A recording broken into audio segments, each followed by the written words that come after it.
So welcome to question 11. This question was actually like so friggin' hard. So I'm just gonna kind of go through it and explain what is going on first of all. So here we go. We have some piece of canvas or whatever that's like this, and basically it's saying, okay, it's got some radius 12, whatever, and we're gonna cut out a little section of it, okay, with some angle, such that if we were to kind of sew these little sides together, here and here, it's gonna make a little bit of a cone, okay, and here's our cone. Good, and we're gonna have some H for height, and some R for radius, okay, so it's not easy. What you want to do is you want to maximize the volume, and it gives you some formula for surface area. Just ignore that. You so do not need that. So the volume of the cone, as we know, is going to be 1/3 pi r squared times h. Problem with this is when you go to try to maximize this or whatever, you have two variables, and that's not going to work because you don't know what this r is. You don't know what this h is, right? Furthermore, we want to find the angle. So there's a couple relationships that we have that are going to help us. So first of all, this really genius one, okay? So basically, you know that the circumference of this part is going to be equal to this circumference from here all the way around to here, okay? Because that's basically making up the base here. So what we know, okay, is that the circumference is equal to pi r, not pi r squared, sorry, 2 pi r, okay, 2 pi r of this guy, and we know that this is going to be equal to this. Okay, but what's the circumference of this guy? Okay, well, we know that it's basically the entire circumference of the circle minus this section. And what is this section? We'll call it x, and x is equal to theta r, but don't, of the radius, okay, so it's going to be theta 12, but don't just believe me, okay? Think of it like this way. If we were to look at our circumference, what the hell does the 2 pi mean anyway? 2 pi is basically accounting for an entire revolution around the circle, right? So just like in our sine graph, 2 pi is here, that's one complete cycle. So one complete cycle, i.e. 360 degrees around the circle, is the 2 pi. But if we don't have a full complete revolution, like in this case, we're just going to use whatever angle we do have, which is going to be theta. Okay? So it's going to be theta times 12 here, okay? So I'm going to write that down. So I have theta 12. Oops, sorry, not yet. It's not going to be equal to theta 12. It's equal to the full circumference, which is equal to 2 times 12.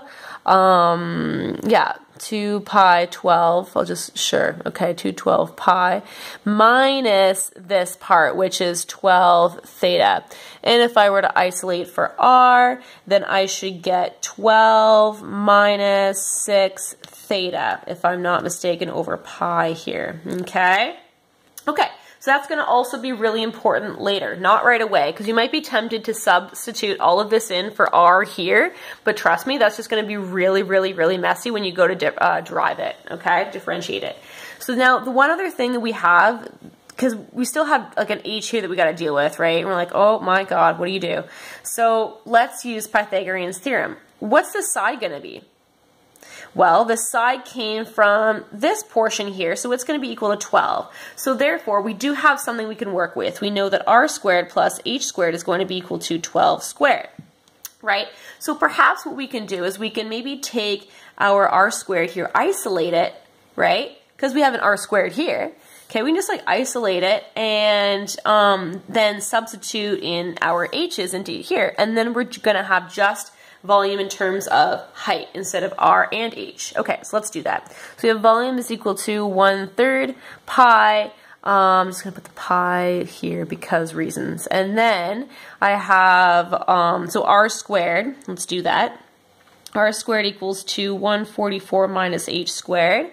So I have that 144 minus h squared times h. Okay. So then you just derive that, so super easy. What you could do is you could multiply the h's in here, or you could just use product rule. It doesn't really matter. So yeah, sure, let's just use product. No, screw it. We're going to multiply it in first. So we're going to pi over 3, and then you go 144 times h minus h to the power of 3.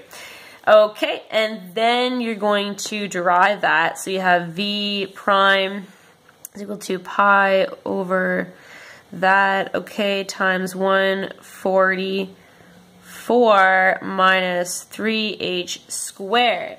Okay, good. And then what you want to do is you want to maximize it, right? So you set it equal to 0, okay, to find the maximum. And then from here, you know that, like, whatever, you can just get rid of the pi 3. So in other words, you want 0 to be equal to 144 minus 3h squared. So 3h squared is equal to 144.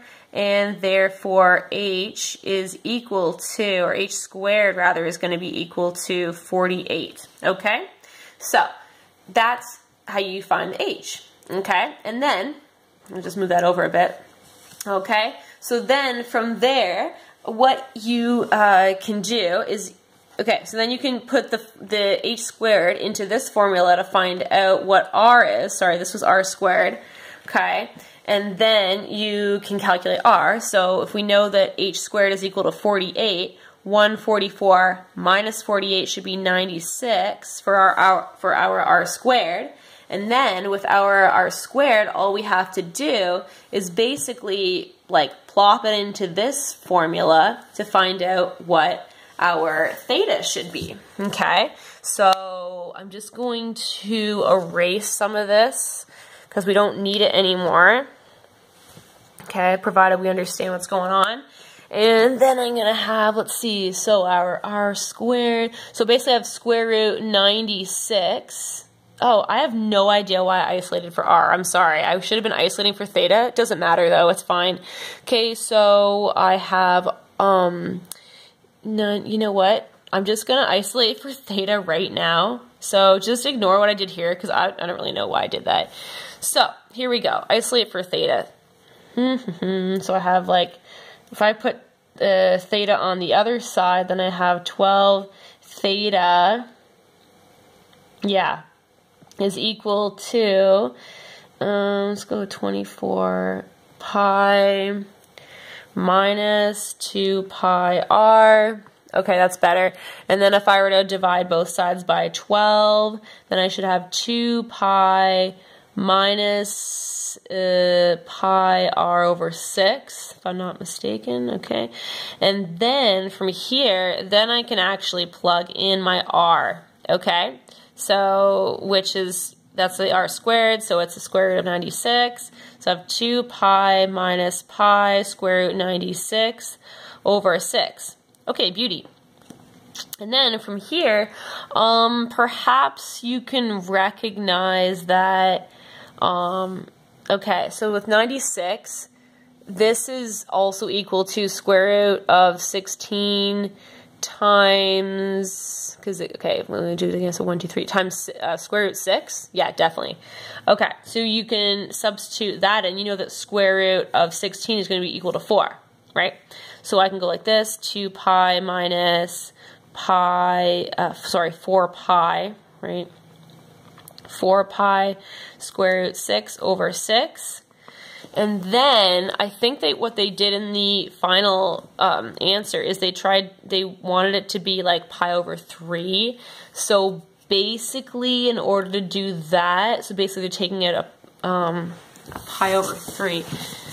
Let me just like erase this a bit more. Like the rest of this problem is really easy, just like everything that I did up to this point. Is kind of the complicated stuff. This is just like the nitty-gritty, making your question look nice part of it. So let's just do like this. I'm going to take out a 2 pi, so I have 1 minus, so 2 pi square root 6 over 6. Okay, this can be simplified. Okay, a little bit. So pi over 3. And yeah, so I think they had a pi over 3 on the outside. So what they did in order to do that, so if they had a pi over 3, they're basically dividing everything by 6. I mean, this is basically the right answer at this point. So you could stop here if you really wanted to. Yeah, I don't know. Or we can just like play around a little bit in order to get the pi over 3 like this. What they've done is they've basically just taken this, for example, and, you know, like if you were to multiply it by 6, then you get the same answer as 2 pi. You see what I'm doing there? Okay, so in other words, I'm just going to put a pi over 3 here and multiply everything in the inside by 6. So I get 6 minus 6 pi square root 6 over 3. And then of course this will simplify even further. So we get 6 minus 2 pi square root 6. Okay? And that is basically all you have to do for this question.